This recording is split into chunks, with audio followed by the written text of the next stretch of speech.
Who is Chhathi Maiya? The real mystery behind offering Arghya to the sun god. Just imagine. A festival that isn't adorned with music, bright lamps, or bursts of color. Yet when it arrives, the entire earth bows in devotion. On the riverbanks, hundreds of women carrying baskets on their heads, eyes filled with unwavering faith, offer Arghya, water oblation, to the setting sun. And on their lips is just one name, Chhathi Maiya. It is said that when all human efforts fail, when the limits of science end, that's when the miracle of faith begins. And that miracle is Chhath Mahaparv. Chhath Puja, also known as Surya Shashti Vrat, is considered one of the most sacred and scientific festivals in Hindu tradition. This festival is not only the worship of Lord Sun, but also of the divine feminine power known as Chhathi Maiya.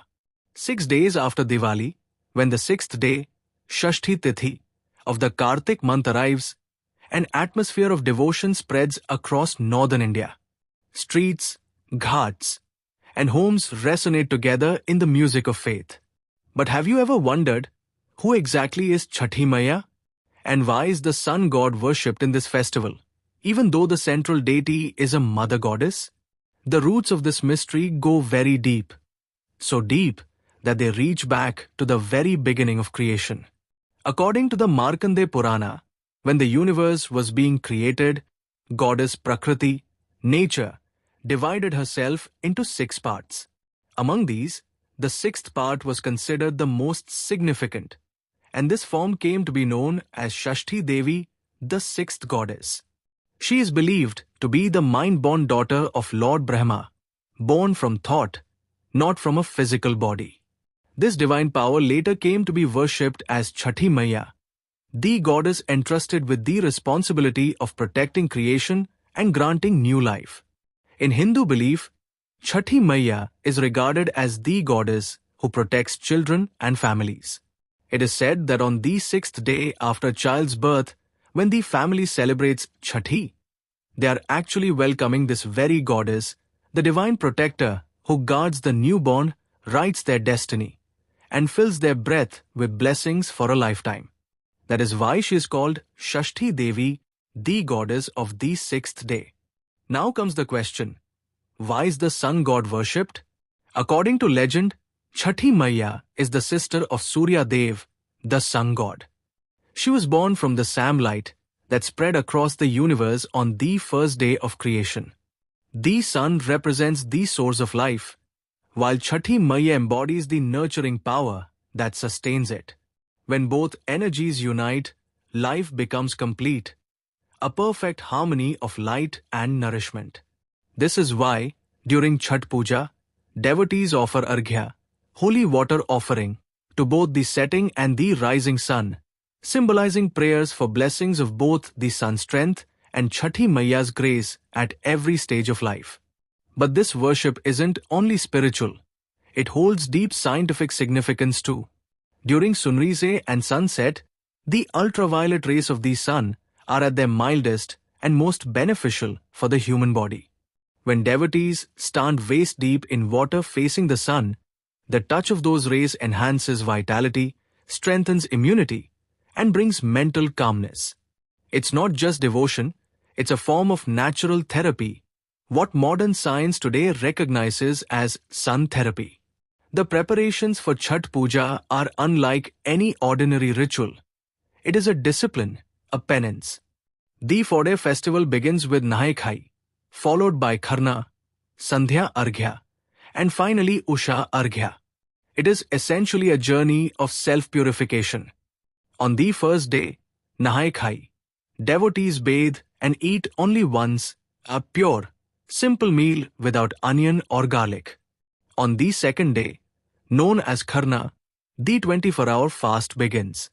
That night, kheer, sweet porridge, made from jaggery or sugarcane juice is prepared without salt or any impurities. On the third day, when devotees offer Arghya to the setting sun, the entire riverbank glows in golden light. The flames of the oil lamps shimmer in the evening breeze, and chants of Chhathi Maiya ki Jai, echo in the air. Finally comes the fourth day, Usha Arghya, the offering to the rising sun, symbolizing new life and new beginnings. It's a moment when the universe itself seems to pause. A woman, standing in cold water, unfazed by hunger or thirst, closes her eyes and prays. Chhathi Maiya, bless everyone with goodness. The legend of Chhath also beautifully conveys this deep emotion. It is said that in ancient times, there was a Suryavanshi king named Priyavrat and his wife Malini, who were childless. Following the advice of sage Kashyap, the king performed a sacred ritual, Yajna, but the queen gave birth to a stillborn child. Grief-stricken, the king decided to end his life. At that very moment, goddess Shashti appeared, radiating a divine light. She said, "O king, I am Chhathi Devi, the nurturer of creation. If you worship me with true devotion, I will bless you with a son." The king observed the fast with full faith, and soon the queen gave birth to a beautiful baby boy. From that day, the Chhath festival began, as a ritual dedicated to the well-being of children and the protection of families. Another legend tells that when the Pandavas had lost their kingdom in gambling and were overcome with despair, Draupadi prayed to Lord Krishna for guidance.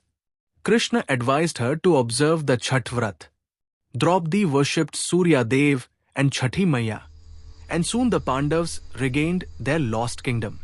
Since then, it has been believed that this fast not only grants the blessing of children, but also delivers devotees from all kinds of troubles. Even today, people across Bihar, Jharkhand, eastern Uttar Pradesh, Nepal, and even distant countries like Mauritius and Fiji celebrate this festival with the same devotion and strict discipline. The festival transcends caste, language, and religion. On the ghats, both the rich and the poor stand side by side, for everyone holds only one true wealth, faith. One of the most unique aspects of Chhath is that there are no priests involved, no temples, no intermediaries. Every devotee becomes their own priest. It is the only festival in Hindu tradition that is entirely self-conducted. It symbolizes the belief that there is no barrier between the divine and the human, only sincerity of devotion is required. When seen through a modern lens, Chhath stands as a remarkable example of environmental awareness and social harmony. By worshipping natural elements like the river, the sun, water, and air, this festival reminds us of our deep connection with nature. When people clean the riverbanks and maintain pollution-free surroundings, it's not just an act of faith, it's also an act of environmental responsibility. The songs of Chhath are the true soul of this festival. Folk songs like Kelwa ke paat par ugle Suraj Dev are not just devotional melodies, they reflect the deep connection between motherhood, family, and nature. These are the tunes that bind generations together.